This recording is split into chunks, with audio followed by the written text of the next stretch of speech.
Feel the power.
What do you reckon?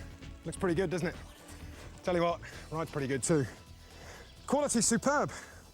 That's because the effort Triumph put into their bike shows in every little detail. Well, if you're anything like me and you've just got your new Triumph, all you want to do is get out and ride it and show it off to your friends. But try to resist that temptation just for a minute. Because the one thing you must do first of all is sit down and read this, the owner's handbook.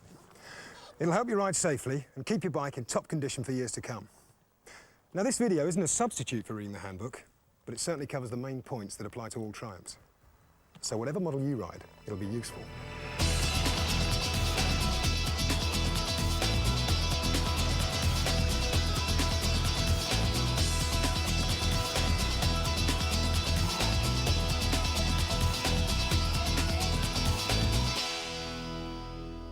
If you're new to Triumph, you might need to know a few basics. One of these being the correct procedure for starting and stopping.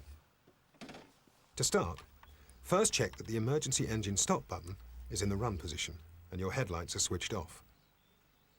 Check that the fuel tap is switched to on. Then turn the ignition switch to on. The low oil pressure light will illuminate.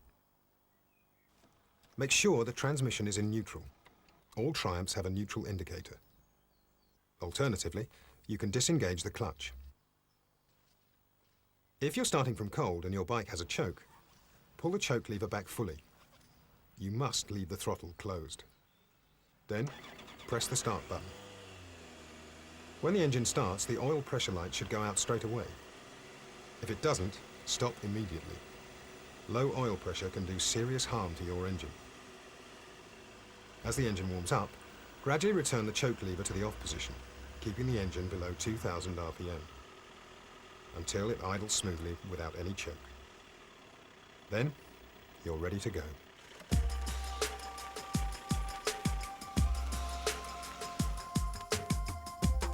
Feel the power. The procedure for stopping is just as simple. With throttle closed, select neutral. Then, turn the ignition switch to off. Kick down the side stand and turn the handlebar fully to the left to lock the steering. Remember, always park on firm, level ground. Never park facing downhill or on a camber, as the bike could roll off the stand. Then, push down on the key and rotate it to either lock position or to park position if you want to leave the parking lights on. On some models, you push down and release before turning. Listen. Listen.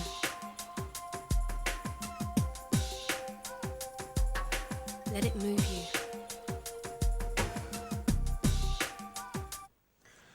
If the fuel tap on your bike has an off position, get into the habit of turning it off whenever you leave the bike standing.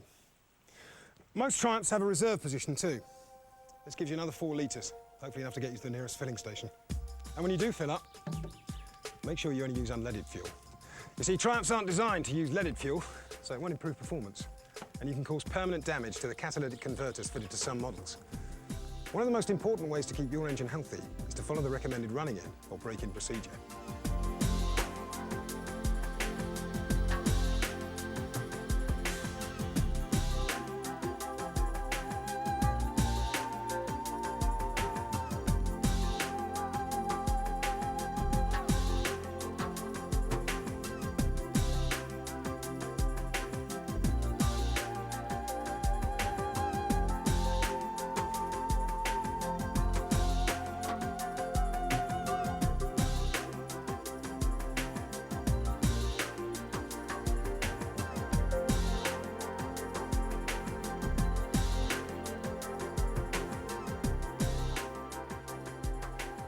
Some models have a malfunction or mill sensor, which constantly monitors a wide range of engine functions. If the mill light comes on while riding, and there are no other obvious signs of a fault, avoid riding at high speed and have the bike checked by your Triumph dealer as soon as possible. He has the latest diagnostic equipment and can trace any problems rapidly.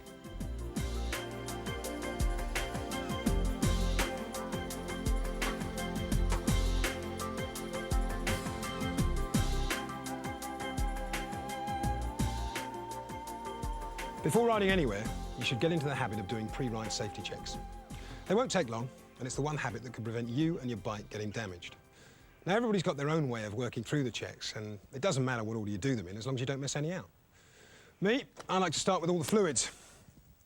How full is the tank? Or more importantly, make sure there isn't any sign of leakage. Next, I usually check the oil level. You've got to give it at least 10 minutes to settle if you've just run the engine. Some models have got a sight glass like the one down here. You've got to make sure you get somebody to hold the bike upright while you check it. If you need to top it up, the filler is on the top of the clutch cover here. On other models, you check the level with a dipstick incorporated in the filler cap. You'll find it in the drive chain sprocket cover on the left-hand side of the bike. Always use the oil specified for your bike in the handbook. Triumph high-performance engines are designed to use particular oils, and non-approved types may not give adequate protection. Clutch and front brake fluid levels are simple to check. The reservoirs are on the handlebar, and you can see the levels through translucent windows. Always use the recommended fluid to top up, and avoid spilling any. It's highly corrosive. On most Triumphs, the rear brake reservoir is mounted on the frame under the seat. If any levels have dropped significantly, get your dealer to check it out. There could be a fault. To check the coolant level, you need to look at the marks on the expansion tank. On Thunderbird and Adventurer, the expansion tank is tucked under the fuel tank, and you can just see the level marks at the front. There shouldn't be a mark drop in level. If there is, get your dealer to take a look. He can check for any problems and also top up with the correct coolant mix. Using the recommended coolant is vital to keep the cooling system effective. The last level to check is the electrolyte in the battery. If it needs topping up, the best way is to remove the battery. On most models, you can take it out vertically after removing the seat and disconnecting. It is important that you disconnect the negative terminal first. On Thunderbird and Adventurer, you also need to remove the right-hand side cover. After disconnection, the battery comes out sideways. Top up with distilled water, but take care not to fill it above the upper level, or corrosive electrolyte could overflow and damage surfaces. Right, that takes care of all the fluids. Next, we'll take a look at the brakes. The most important thing here is to check the pad wear. Each brake pad has a number of grooves. You can see these grooves by looking along the length of the caliper here. If any pad is worn to its limit, you'll have to change all the pads for that wheel. The rear wheel brake pads are slightly more difficult to see, and if you have any doubts, contact your dealer.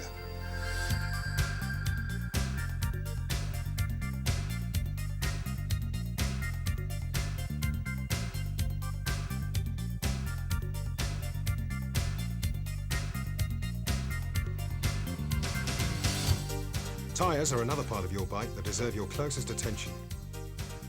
On road or racetrack, your safety depends on 2 footprint-sized patches of rubber sticking you to the road. That's why you should never take chances with tyres. Check them for damage, cuts in the sidewalls, anything sharp embedded in the treads. And replace them before they're worn to their legal minimum. About 90% of tyre failures occur during the last 10% of tread life. So holding out is a false economy. When you do replace them, follow the recommended options listed in your handbook. They've been extensively tested by Triumph to provide optimum handling in a range of conditions. Mixing the options or fitting other types could change the handling and cause loss of control, so don't be tempted. You should always check your tyre pressures before riding. Check your tyres when they're cool, otherwise you might get a false reading. Underinflation can cause the tyre to slip off the rim. Overinflation causes instability and rapid tread wear.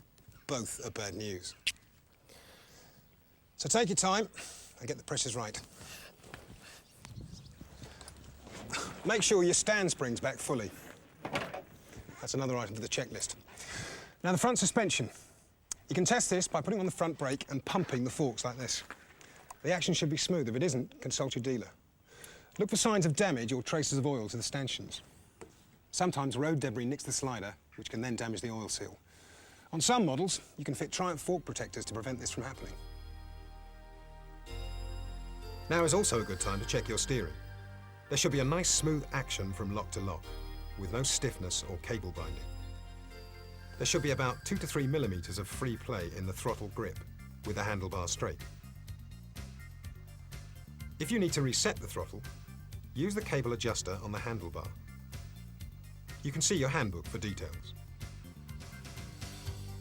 If your bike is fitted with a cable-operated clutch, there should be 1 millimeter of free play at the lever. You can adjust it by using the knurled screw on the lever or by adjustment at the bracket on the engine. This is also detailed in the handbook. While you're sitting comfortably, check out all the electrics too, including your horn and emergency engine stop.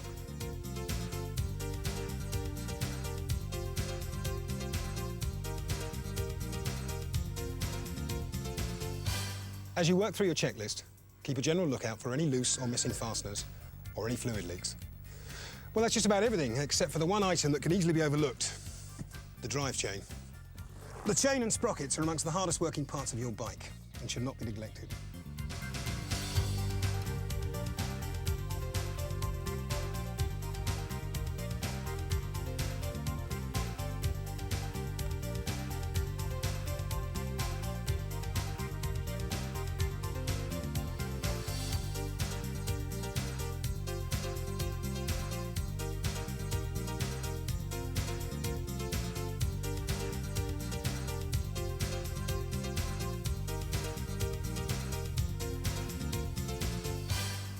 Chain adjustment is described in your handbook. It involves accurate wheel alignment and tightening all the nuts to the correct torque, so don't attempt it unless you have the necessary mechanical skills and tools. If in doubt, let your dealer do it for you.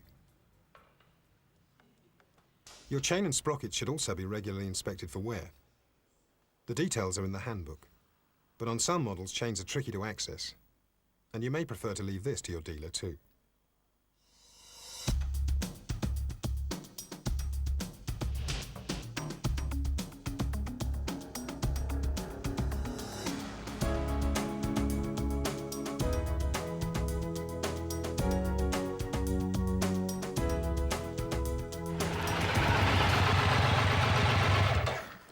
Some people seem to enjoy cleaning their bikes almost as much as riding them.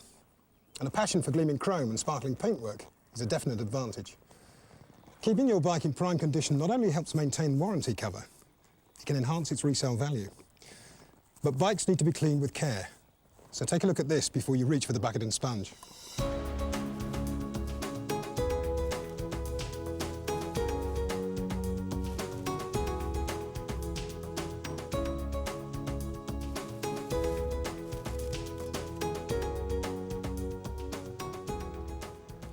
It's important that you use the correct cleaning products on your bike. Motorex Motor Clean 900 is a good example. Don't use household or commercial car wash detergents.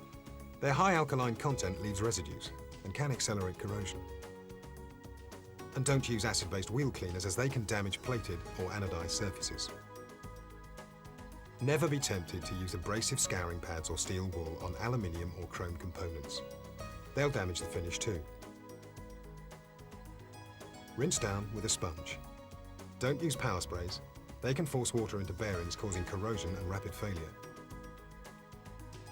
Avoid spraying water directly onto the instruments, the master cylinders and the brake calipers, the drive chain, the headstock bearings, or under the fuel tank where it could damage electrical components. Dry the bike thoroughly with a soft cloth. Don't run the engine to dry the bike, it will cause spotting. When dry, finish off with a soft polish. Again, use the correct product on all aluminium and chrome surfaces. Don't use silicon-based polishes on chromed exhaust pipes, as they can cause discoloration. And never use polishes containing caustic or abrasives. These will damage the surface. Black chrome finished exhaust systems should be finished with Motorex 645. Unpainted metal surfaces can also be protected with Motorex 645. This seals the surface and repels water. Finally, clean the leather with Motorex Leather Care and finish with 645 spray.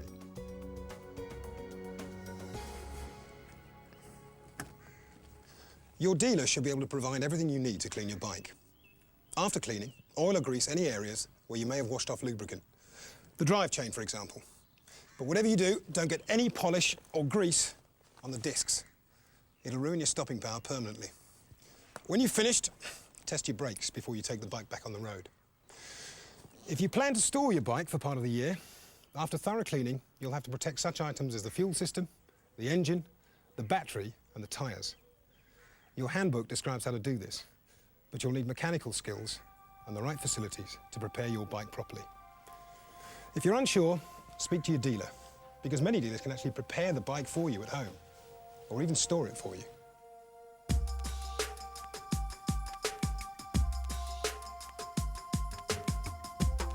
Feel the power.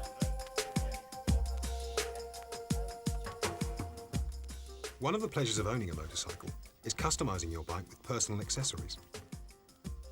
That's why there are few Triumphs on the road that look exactly alike. There are many accessories available, but make certain you follow the fitting instructions and only fit those approved by Triumph for your particular model. These have been designed to enable safe loading and to minimize effects on handling. Your dealer can supply the full range and can always fit them for you. He can also advise you on the most effective security devices, such as alarm systems or D-locks. In fact, your dealer is the best place to go for any kind of advice on your bike. His staff are trained to work on Triumphs and have all the special tools and diagnostic equipment to carry out service and repairs to high standards. Service by an authorized dealership at the recommended intervals will maintain your warranty cover, keep your bike in top condition, and boost its resale value. If you ever decide to sell, that is. In certain countries, choosing a Triumph means you've also become a member of the Triumph Motorcycles official club, with a year's free membership. The club is growing all the time, so you could well find a branch in your country. Just ask your dealer. Well, that's about it, except to say welcome to the world of Triumph and to many miles of safe and enjoyable biking. And now it's about time I did a few of those miles myself. Listen.